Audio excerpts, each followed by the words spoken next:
परिषद का 32वां उत्सव मनाया गया, इसके बारे में सर क्या कहेंगे? भाई आचार्य चाणक्य को पूरी दुनिया अर्थशास्त्र के निर्माता या लेखक के रूप में जानती है। आचार्य चाणक्य ने मौर्य वंश या मगध राज्य की स्थापना की थी और आचार्य चाणक्य का दिया हुआ अर्थशास्त्र आज पूरी दुनिया पढ़ रही है। ऐसे आचार्य चाणक्य की जो 32वां स्थापना दिवस उनके नाम पे मनाया जा रहा है, तो ये जो समिति है ये बधाई की पात्र है कि हम आज अपने महापुरुषों को याद कर रहे हैं, क्योंकि हमारे महापुरुष हैं ये। आचार्य चाणक्य ने इस देश को एक नई दिशा देने का काम किया था और एक सामान्य से जगह से उठाकर चंद्रगुप्त मौर्य को इस देश का राजा, सबसे बड़े राज्य का राजा बनाने का काम किया था। ऐसे आचार्य चाणक्य की स्थापना दिवस मनाने के लिए ये बधाई के पात्र हैं। इसलिए जैसे ब्राह्मण आज शोषित हो रहे हैं, के बारे में अब आपका क्या? देखिए, शोषित हो रहे हैं ये राज्य के द्वारा हो रहे हैं, ये व्यवस्था ऐसी है, इसके लिए हमें एकत्र होना पड़ेगा। और हमने निवेदन भी किया, अपने वक्तव्य में भी किया कि सब लोग एकत्र हों और जब इकट्ठे हो जाएंगे तो हम परिवर्तन कर सकते हैं, क्योंकि हमारी आबादी उत्तर प्रदेश में 16% के लगभग है और जिस दिन 16% इकट्ठे हो जाएंगे, निश्चित रूप से आज का जो माहौल है, आज ब्राह्मण समाज इकट्ठा होने की आवश्यकता महसूस कर रहा है, उसका एक ही मिसाल है कि ये इतनी बड़ी उपस्थिति, ये उपस्थिति इस बात का द्योतक है कि आने वाले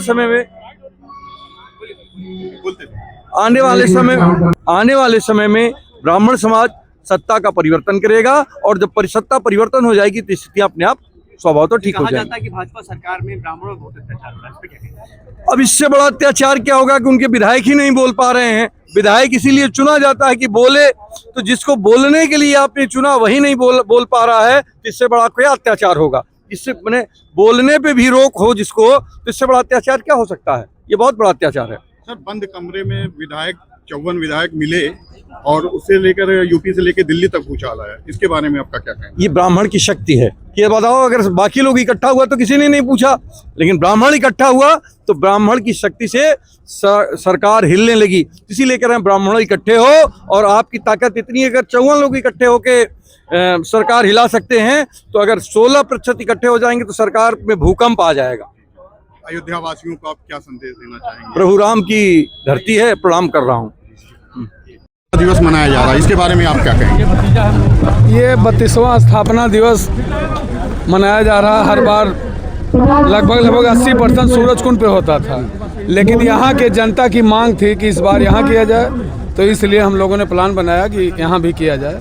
तो ये 32वां स्थापना दिवस हम लोग मना रहे हैं। जैसे ये है कि इसमें भी 2 गुट हो गए, ऐसा क्या कारण था कि? ऐसी कोई बात नहीं, वो गुट अब खत्म हो चुका है, वो लोग चले गए इलाहाबाद, उनका अब कोई यहाँ नहीं है। वो अपना चाणक्य परिषद से हट करके वो परशुराम सेवा ट्रस्ट बनाए हैं, तो इसलिए इस ग्रुप में अब नहीं कोई है, अकेला ग्रुप है। आज इस 32वें स्थापना दिवस में कौन मुख्य अतिथि रहे, उसके बारे में क्या? हमारे पंडित विनय शंकर तिवारी जी थे और विशिष्ट अतिथि पवन कुमार पांडे जी थे, पूर्व मंत्री जी।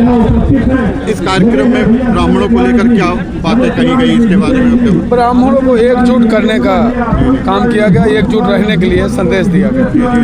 आपका क्या नाम है, इसमें आपका क्या? सत्यदेव मिश्रा, चाणक्य परिषद जिला अध्यक्ष। पत्रकारों को चाणक्य परिषद का आज ये 25वां स्थापना दिवस है। 25वां स्थापना दिवस है, क्या कहना चाहेंगे पूरे समाज?